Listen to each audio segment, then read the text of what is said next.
Question number 24 देखिए, बहुत अच्छा क्वेश्चन है। इसमें कह रहा है two thin circular disc of mass m and 4m having radii a and 2a are rigidly fixed by a massless rigid rod of length under root of 24a। मतलब एक डिस्क ये दी हुई है, एक डिस्क ये दी हुई है, और इन दोनों डिस्क को हमने एक मासलेस रिजिड रॉड से ज्वाइन कर रखा है, ठीक है, through their centers. This assembly is laid on a firm and flat surface and set rolling without slipping on the surface so that angular speed about the axis of rod is omega। मतलब है क्या, इन दोनों को हमने जब join किया, क्योंकि दोनों का रेडियस अलग अलग है, तो इसका शेप कुछ थोड़ा इस तरह से हो जाएगा, टिल्टेड, ठीक है। इनफैक्ट हम ऐसे बोले कि अगर हम यहाँ से एक लाइन इमेजिन करें तो ये एक कोन के जैसा शेप बन जाएगा, ये पूरा एक ऐसा कोन हो जाएगा जो कोन ग्राउंड पे लाई कर रहा है। अब हमने इसको क्या किया है कि इसको इस एक्सिस के अबाउट हमने रोल कराया है, और ग्राउंड पे नो स्लिपिंग है, तो इसका जो खुद का एक्सिस है ये ओमेगा से घूम रहा है। मतलब क्या हो रहा होगा, अगर हम सामने से देखेंगे अगर आप, तो ये वाला सर्कल हमें मूव करता हुआ नजर आएगा। और इसके साथ साथ क्या होगा कि अगर हम ऊपर से देखेंगे, टॉप व्यू देखेंगे, तो ये पूरा का पूरा सिस्टम ग्राउंड पे भी आगे बढ़ता हुआ नजर आएगा। मतलब translation motion plus rotation motion दोनों है। तो रोटेशन मोशन इसका इस एक्सिस के अबाउट है और ट्रांसलेशन मोशन इसका जेड एक्सिस के अबाउट है। अब कह रहा है angular momentum of the entire assembly about the point O is L. पॉइंट ओ के about angular momentum L given है, then which of the following options is are true. तो अब इसमें हमें z component of angular momentum, centre of mass का angular momentum, और एक और बात निकालनी है, centre of mass of the assembly rotates about z axis with angular speed. तो देखो, सबसे पहले अगर हम इस सिस्टम का सेंटर ऑफ मास लोकेट करें तो इसका सेंटर ऑफ मास यहाँ कहीं आएगा, और अगर हम ये पूरा डिस्टेंस l है तो इस डिस्टेंस को अगर हम 4:1 में डिवाइड करें तो ये जो डिस्टेंस आपका आएगा सेंटर ऑफ मास का डिस्टेंस इस पॉइंट से, तो ये डिस्टेंस बन जाएगा 4l/5, ठीक है। और इस एंगल को अगर हम लोग जरूरत पड़ेगी तो थीटा ले लेते हैं। अब ऐसे देखो कि इस एक्सिस के अबाउट मान लेते हैं कि ये जो सेंटर ऑफ मास वाली लाइन है, यानी ये जो लाइन है, ये लाइन जेड एक्सिस के अबाउट जो ट्रांसलेटरी मोशन में होगी उसका ओमेगा डैश ले लेते हैं, ठीक। अब नो स्लिपिंग कहाँ पे है, तो नो स्लिपिंग देखो पॉइंट पी पे है, पॉइंट पी पे नो स्लिपिंग होगी। तो अब ऐसे देखो कि नो स्लिपिंग का मतलब ये होता है कि ग्राउंड के रिस्पेक्ट में उसकी वेलोसिटी जीरो होनी चाहिए, क्योंकि ग्राउंड का पॉइंट जीरो वेलोसिटी पे है। अब ये डिस्क अगर ओमेगा से घूम रही है तो क्या पॉइंट पी ए ओमेगा से पीछे जाएगा, और अगर ये डिस्क का जो ये लाइन है, ये लाइन अगर ओमेगा डैश से घूम रही है तो इसका ये जो प्रोजेक्शन बनेगा, ये वाला डिस्टेंस निकालते हैं। तो ये वाला डिस्टेंस अगर आप निकालोगे, let's say we call it D, तो आप डी का वैल्यू अगर देखोगे तो ये आएगा under root of l² plus a², और l का वैल्यू √24 है, तो ये वैल्यू आ जाएगी 5 है। तो हम यहाँ पे एक बात ये लिख सकते हैं कि hence for no slipping at point P, point P पे अगर नो स्लिपिंग की कंडीशन लगाते हैं तो ट्रांसलेशन वाले ओमेगा डैश की वजह से उसका ट्रांसलेशनल वेलोसिटी आएगा d इंटू ओमेगा डैश, और रोटेशन की वजह से जो पीछे की तरफ वेलोसिटी आएगी वो आएगी a इंटू ओमेगा। तो यहाँ से आप देखोगे तो ओमेगा डैश की वैल्यू ओमेगा/5 निकल आएगी। तो एक आंसर तो इसमें बी पार्ट करेक्ट आ जाएगा, ठीक है। अब एक और बात ध्यान से देखना, अगर हमें इसके सेंटर ऑफ मास का एंगुलर मोमेंटम लिखना है ओ पॉइंट के अबाउट, ठीक है, तो सेंटर ऑफ मास का एंगुलर मोमेंटम लिखने के लिए हमें सेंटर ऑफ मास की वेलोसिटी चाहिए विच इज VCM, और हमें ये वाला RCM पोजीशन वेक्टर चाहिए, ठीक है ना। तो ये बात तो क्लियर ही है कि VCM और RCM इन दोनों के बीच में 90 डिग्री का एंगल आएगा, ठीक है। तो अगर हम VCM निकालें, वेलोसिटी ऑफ सेंटर ऑफ मास, तो ध्यान से देखना वेलोसिटी ऑफ सेंटर ऑफ मास बनेगा L प्लस 4l/5, और इसका हमको लेना होगा cos थीटा कंपोनेंट, क्योंकि हमें यहां से इसका परपेंडिकुलर डिस्टेंस चाहिए कि परपेंडिकुलर डिस्टेंस कितना है, and that into omega dash इसका VCM बनेगा, ठीक है ना। और ये जो VCM होगा ये XY प्लेन में आएगा, तो ये हो जाएगा 9l/5 cos थीटा। अगर हम लोग लिखें तो कॉस थीटा की वैल्यू हो जाएगी under root of 24a upon 5a, और ओमेगा डैश की वैल्यू लिखेंगे तो ये हो जाएगी ओमेगा अपॉन 5।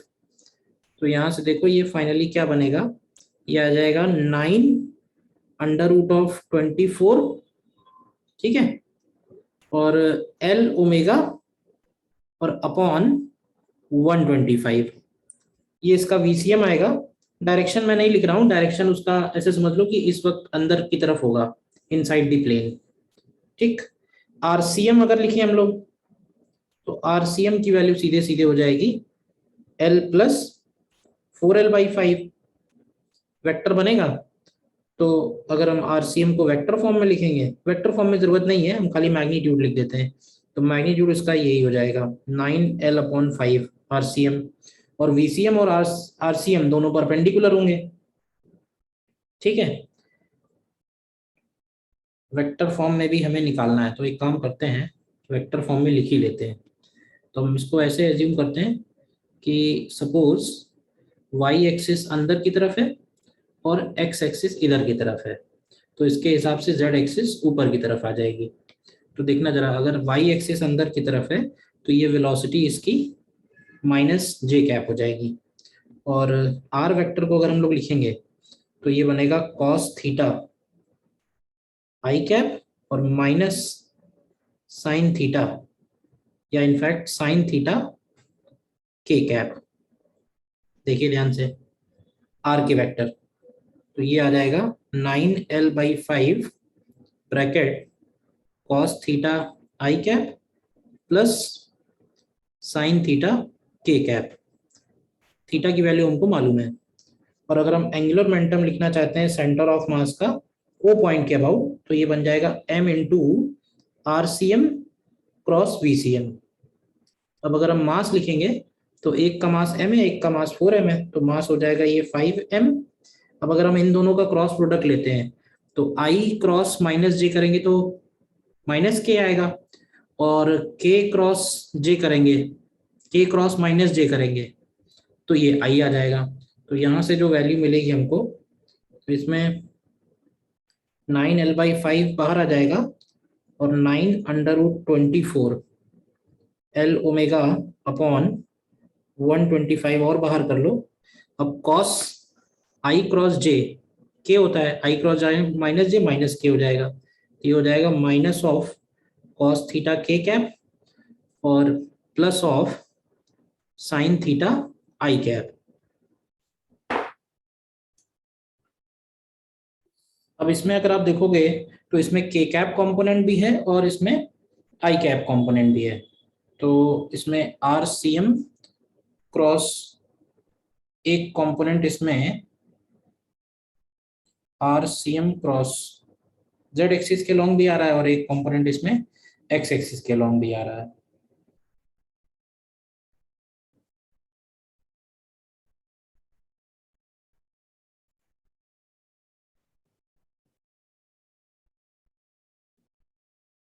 वेलोसिटी हम लोगों ने एक गड़बड़ कर दी, वेलोसिटी हमारी प्लस जे कैप है ना, तो इसको प्लस जे कैप लिखेंगे, तो ये बनेगा आई क्रॉस जे के कैप, और के क्रॉस जे बनेगा माइनस आई। अब ठीक है, तो इसमें क्या होगा ना, ये वाला जो के कैप वाला कंपोनेंट है ये जेड एक्सिस के लॉन्ग आ जाएगा। अब इसमें देखो हम कैलकुलेट नहीं कर रहे हैं, ठीक है ना, बट मुझे मालूम है कौन कौन से आंसर, तो इसमें ये आंसर मैच करेगा नहीं, ये वाला ए और सी वाला।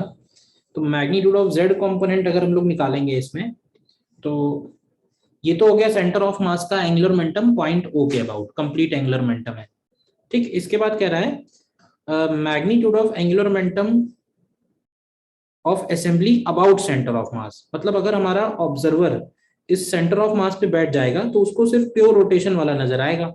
तो angular momentum about centre of मास अगर लिखें, angular momentum of body about centre of मास, तो ये सीधे सीधे आई ओमेगा बनेगा, और ये जो डायरेक्शन आना चाहिए, डायरेक्शन इसका यही आएगा cos theta I cap and plus sine theta के कैप, ये दो डायरेक्शन आएंगे। तो आई ओमेगा का मतलब देखो, आई अगर हम टोटल लिखेंगे तो एम मास के लिए हो जाएगा ma² /2 क्योंकि डिस्क है, और 2m मास के लिए देखेंगे 4m मास के लिए, तो हो जाएगा 4m इंटू 2a² अपॉन 2, और ओमेगा की वैल्यू इसमें ओमेगा ही है, और डायरेक्शन एज यूजुअल जैसे बताया है। तो ये वैल्यू अगर हम लोग ऐड करते हैं तो ये आ जाता है 1/2 और 4m इंटू 2a², तो ये बन जाएगा 1/2 प्लस 8, ठीक है ना, इंटू ma² ओमेगा। तो ये देखो ध्यान से, ये 17/2 ma² ओमेगा निकल के आ रहा है, ठीक है ना। तो ये एक आंसर इसमें से और मैच कर सकता है, डी वाला आंसर। एक्चुअली आईआईटी ने आंसर बी सही किया और बी और डी सही किया, मतलब जिन्होंने बी लगाया वो भी सही था, सिर्फ बीच लगा के चले आए, और जिन्होंने बी और डी दोनों लगा दिए वो भी सही हो गए, ठीक है ना। इसका डायरेक्शन अगर लिखेंगे तो ये हो जाएगा कॉस थीटा आई कैप प्लस साइन थीटा के कैप, ठीक है ना। अब अगर हम ये मोमेंटम, ये वाली वैल्यू और ये वाली वैल्यू ऐड कर देंगे तो हमें टोटल एंगुलर मोमेंटम बॉडी का मिल जाएगा, बट वो टोटल एंगुलर मोमेंटम हमारा इस वैल्यू से मैच नहीं करेगा, ठीक है ना, आप करके देख लेना। और ना ही उसका जेड कंपोनेंट इस वैल्यू से मैच करेगा। कैलकुलेशन मैं नहीं कर रहा हूँ क्योंकि बहुत कैलकुलेशन है इसमें, आप आगे प्रोसीड कर लेना।